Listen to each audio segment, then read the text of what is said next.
Captcha बाबा problem आ रहा है। आप बाहर बोल रहे हो यार, इतना करीब आके क्यों बोल रहे हैं? क्योंकि यार इसका प्रॉब्लम बहुत ही आसान है। बिना देरी से बात करते हैं। अगर आप तत्काल टिकट निकालते हो, आपको एक बात पता होगा कि जब भी हम टिकट बुक करने जाते हैं तो उस टाइम पे कैप्चा इतना गंदा आता है, इतना गलीज आता है, भाई समझ ही नहीं आता है। बट वहीं अगर हम नॉर्मल टाइम पे IRCTC का ऐप या वेबसाइट पे जाते हैं, कैप्चा मक्खन की तरह दिखता है, क्लियर क्रिस्पीनेस दिखता है अल्फ़ाबेट और नंबर में। बट वहीं तत्काल के टाइम पे यार इतना गलीज, मतलब मैं क्या ही बोलूँ। बट इस वीडियो में बात करने वाले उसका सोल्यूशन, उसका प्रॉब्लम, बहुत कुछ मिलने वाला है। एंड तक देखिएगा। बिना किसी देरी से शुरू करते हैं। सबसे मेन जो रीज़न होता है वो है आपका इनेबल नहीं है आपका जावास्क्रिप्ट। अब आप बोल रहे हो ये क्या बकचोदी है, हम बताते हैं होता क्या है। अगर आपके पास ज़्यादातर लोग क्रोम यूज़ करते हैं, अगर आप सफारी यूज़ करते हो, एज यूज़ करते हो, सब में ये चीज़ होता है। अब होता है आपको जावास्क्रिप्ट जो होता है उसे एक्टिवेट करना होता है। बहुत ही ईजी है, ऐसा कोई पहाड़ तोड़ने वाला चीज़ नहीं है, बट थोड़ा ध्यान से समझ लीजिएगा। सबसे पहले आपको जाना है क्रोम में। क्रोम में जाने के बाद आपको ओपन करना है अपना प्राइवेसी एंड सेटिंग्स। वहाँ पे जैसे आप प्राइवेसी सेटिंग्स में जाते हो, आपको मिलता है साइट सेटिंग। साइट सेटिंग में आपको जावास्क्रिप्ट देखने के लिए मिल रहा होगा और इसे ही हमें इनेबल करके रखना है, यानी इसे हमें ऑन करके रखना है। अक्सर लोग भूल जाते हैं, ये ऑटोमेटिकली कभी कभी किसी थर्ड पार्टी के एक्सेस की वजह से ये ब्लॉक हो जाता है, तो इसे इनेबल करना बहुत ज़्यादा इंपॉर्टेंट है। सेकेंड प्रॉब्लम क्या आता है वो है आपका ड्यूल ऐप। अगर आप फ़ोन से टिकट निकालते हो, बट रुकिए, अगर आपको तत्काल टिकट निकालने में कोई भी प्रॉब्लम आ रहा है तो मैंने बहुत अच्छे टिप्स एंड ट्रिक्स शेयर किए डिस्क्रिप्शन पे। एक बार चेकआउट करना बनता है, कौन सा ऑटोफिल यूज़ करना है, कौन सा सॉफ्टवेयर यूज़ करना है, किस तरीके से करना है, कौन सा एक्सटेंशन अच्छा है, कौन सा एक्सटेंशन नहीं है। बहुत कुछ मैंने बात किया है जो मैं आपको डिस्क्रिप्शन पे दे देता हूँ। बट बिना देरी से यार वीडियो पे आते, ये बहुत टाइम लगा मेरे को रिसर्च करने में। एक्चुअली में बहुत टाइम लगा इस चीज़ को समझने के लिए क्या क्या इशू हो सकता है एंड क्या इसे सॉल्व करा जाए। जैसे मैंने बोला जावास्क्रिप्ट, उसके बाद आता है सेकंड जो है ड्यूल ऐप। अब लोग क्या करते हैं, अपने फ़ोन में दो ऐप ओपन कर रखते हैं और अलग अलग आईडी से यूज़ कर रखते हैं। तो अगर आपके पास IRCTC का कनेक्टेड ऐप का एक और आपने ड्यूल ऐप क्रिएट करके रखा है, जल्द से जल्द जाइए ड्यूल ऐप को पहले हटा दीजिए और IRCTC ऐप को पहले क्लियर डेटा करके फिर से लॉगिन कीजिएगा। तो ड्यूल ऐप मैं कभी रिकमेंड नहीं करता हूँ यूज़ करने के लिए अपने फ़ोन में। कभी भी आपको यूज़ करना है, एक ही ऐप रखिएगा, उसमें एक ही आईडी रखिएगा। अगर आप 2 आईडी का यूज़ करना चाहते हो तो एक ब्राउज़र पे कर लीजिए और एक मोबाइल पे रख लीजिए। ये काफ़ी अच्छा डिसीजन होता है। एक्चुअली देखोगे तो तत्काल टिकट नहीं है, जो भी टिकट बुकिंग है, यहाँ पे 2 तरीके के लोग होते हैं। एक होते हैं जो हर दिन बुकिंग करते हैं, वो एक तरीके से एजेंट की तरह काम करते हैं, बट वो एजेंट रजिस्टर नहीं होते, बस करते हैं छोटे मोटे कमीशन के लिए। और एक होते हैं अपने फैमिली मेम्बर्स जो हर महीने में कभी ना कभी किसी इमरजेंसी की वजह से टिकट बुक करते हैं, जिनका दर्द हम समझते हैं। अब हम समझ लेते हैं रीज़न क्या क्या हो सकता है। पहले रीज़न बता देते हैं, उसके बाद हमको स्टेट से सोल्यूशन पे आएंगे। सबसे पहले जो रीज़न आता है IRCTC के अंदर होता है रेट लिमिट।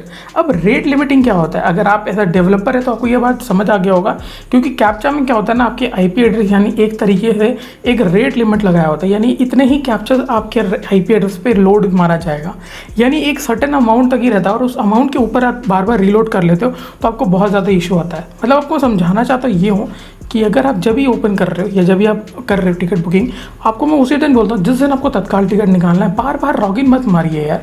बार बार लॉगिन मारने से कुछ नहीं मिलने वाला आपको। आप बस एक बार लॉगिन मार लीजिए, अपना सी टेबल देख लीजिए और अपना डिटेल हटा दीजिए। There and the matter. लोग अक्सर क्या करते हैं, बार बार लॉगिन मारते रहते हैं। क्यों लॉगिन मारते हो भाई तुम लोग? और 8 बजे के बाद तो लॉगिन मारो ही मत भाई। लिटरली मेरा रिकमेंडेशन है, सीधा 10 बजे AC के लिए और 11 बजे बैठ जाइए, उसी टाइम फर्स्ट टाइम लॉगिन मारिए। कैप्चर्स में थोड़ा आपको इंप्रूवमेंट देखने के लिए मिल सकता है। जो मैंने बोला रेट लिमिटिंग एक था पहला रीज़न। सेकेंड रीज़न आता है आपके IP एड्रेस पे कुछ एक्टिविटीज़ महसूस हुआ होगा, इसके वजह से आपके IRCTC का जो IP एड्रेस वो लोगों ने आपको एक अलग से रेस्ट्रिक्शन मोड में रख दिया है। इसके लिए भी बात करेंगे, इसका सोल्यूशन भी मैंने एंड में बताया, तो उसके लिए बोल रहा हूँ बिना देखे नहीं जाना है आपको। अब यहाँ पे तीसरा जो मेन रीज़न होता है आपके इंटरनेट एक्सेस होता है, और ये बहुत ज़्यादा इंपॉर्टेंट है, क्योंकि अगर आपके इंटरनेट एक्सेस पे अपलोड और डाउनलोड स्पीड बहुत ज़्यादा इंपॉर्टेंट रोल प्ले करता है। अब जैसे कि समझ लेते हैं, अगर आपका इंटरनेट स्पीड अच्छा खासा है, बट जब भी आप इसे ओपन कर रहे हो या आप एक बार ट्राई मारिए, अगर आपको लोडिंग का इशू देखने को मिल रहा है तो आपका इंटरनेट का बहुत बड़ा इशू है। ठीक है, मतलब ये नहीं है कि अगर आपके पास 1 Gbps है तो आपके पास बहुत अच्छा इंटरनेट एक्सेस है, ऐसा नहीं होता है। काफ़ी सारी चीज़ भी होते हैं जो मैं इस वीडियो में आगे बात करने वाला हूँ। मैंने बहुत पहले भी बहुत सारे वीडियोस में बात करके रखा है इंटरनेट को लेके कि आपका जो 2.4 विड्थ उसमें होना चाहिए या 5 हर्ट्ज में होना चाहिए। इसके ऊपर मैंने बहुत डिटेल बनाया, इसको लंबा नहीं करना चाहता यार भाई, बहुत पहले ही मैंने बहुत लंबा कर दिया, बट अब मुझे नहीं करना। अब सीधे चलते हैं, पॉइंट टू पॉइंट बात करते हैं, ऐसे क्या 3 सोल्यूशंस और हैं जिसे यूज़ किया जा सकता है। सबसे पहला तो यार एक्सटेंशन सारे हटा दीजिए। काफ़ी लोग आज के टाइम में ना एक्सटेंशन लगा के रखे हुए हैं। एग्जाम्पल के तौर पर मेरा एक दोस्त है, वो एक्सटेंशन के नाम पे वहाँ पे उसने एक स्विगी का कुछ रखा हुआ था, बट ज़रूरत ही नहीं है, आप सारे हटा दीजिए। जब आपको बुकिंग करना है आप ऐड ब्लॉक्स हटा दीजिए, सब कुछ हटा दीजिए, तभी आपको बुकिंग करना है। और बुक उससे पहले क्या करना है, अब चलते हैं हम सबसे पहले डेस्कटॉप पे और पूरी डिटेल में हम बात करते हैं। अगर आप कोई भी ब्राउज़र यूज़ करते हो, सबसे पहले आप चेक कर लीजिए कि वो अपडेटेड है कि नहीं। अगर आप फायरफॉक्स यूज़ कर रहे हो, सफारी यूज़ कर रहे हो या ओपेरा कुछ भी हो, तो यहाँ पे मैंने क्रोम किया है, तो यहाँ पे मैं अपडेट कर लूँगा। अबाउट क्रोम में आती है, आपको यहाँ पता चल जाता है। तो मेरे को अभी रिसेंटली एक अपडेट आया था, मैंने कर लिया। रीलॉन्च पे दबाते ही एक नया अपडेट आ जाएगा। काफ़ी कुछ चेंज नहीं होता, बट ये बहुत ज़्यादा इंपॉर्टेंट रोल प्ले करता है। फिर से आपको आना है प्राइवेसी एंड सिक्योरिटी में। क्लियर ब्राउजिंग डेटा पे आने के बाद आपको यहाँ पे सब कुछ क्लियर करना है।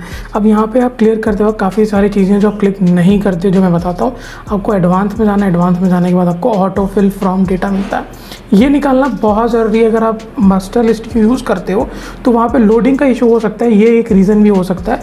और ऐसे मैंने तत्काल को लेकर बहुत सारे वीडियोस बनाए जो डिस्क्रिप्शन में मैंने दे दिया है कि मास्टर लिस्ट कौन सा कैसे लोड हो रहा है और ऑटो फिल क्या क्या, मतलब बहुत सारा है। तो ये समझ लीजिए, इसको पूरा डिलीट करना है। अब यहाँ पे आना CMD और रन एज एडमिनिस्ट्रेटर यूज़ करना है। मैंने फिर से बता रहा हूँ, रन एज एडमिनिस्ट्रेशन। और जैसे आप इस पर क्लिक करोगे आपको मिलता है ऑनलाइन, आपको ये टाइप करना है जो मैंने आपको अभी दिखाया। और ये टाइप करने से क्या होगा ना, आपके जो भी एडमिन करप्ट फाइल है वो आपको यहाँ पर डिलीट कर लेगा, ठीक है। तो वो जैसे वो डिलीट कर लेता है, आपका इससे कोई लेना देना नहीं होता, बट ये भी कहीं ना कहीं छोटा सा इंपॉर्टेंट रोल प्ले कर रहा होता है। सेकंड आता है फिर से एक और कमांड आपको देना है जो मैं आपको यहाँ पे दिखा रहा हूँ, IP कॉन्फ़िग का। इससे DNS जितने भी हैं वो हट जाते हैं, पूरे कैशेज होते हैं ख़त्म हो जाते हैं। तो वो एक बेनिफिट होता है, एक साइड बाय साइड। मतलब ये इतना इंपॉर्टेंट नहीं है, बट कहीं ना कहीं इसका भी योगदान होता है कैप्चा के रीलोड में। तो उसको करने में कोई हर्ज नहीं है, करके देखिएगा, बेनिफिट आपको देखने के लिए मिल सकता है। यहीं तक रखते हैं। कोई भी एंगल से आपको वीडियो पसंद आता है, आपको पता है क्या करना है, लाइक करना है, सब्सक्राइब करना है। मिलते हैं नेक्स्ट फ्रेश एपिसोड में, तब तक के लिए बाय बाय।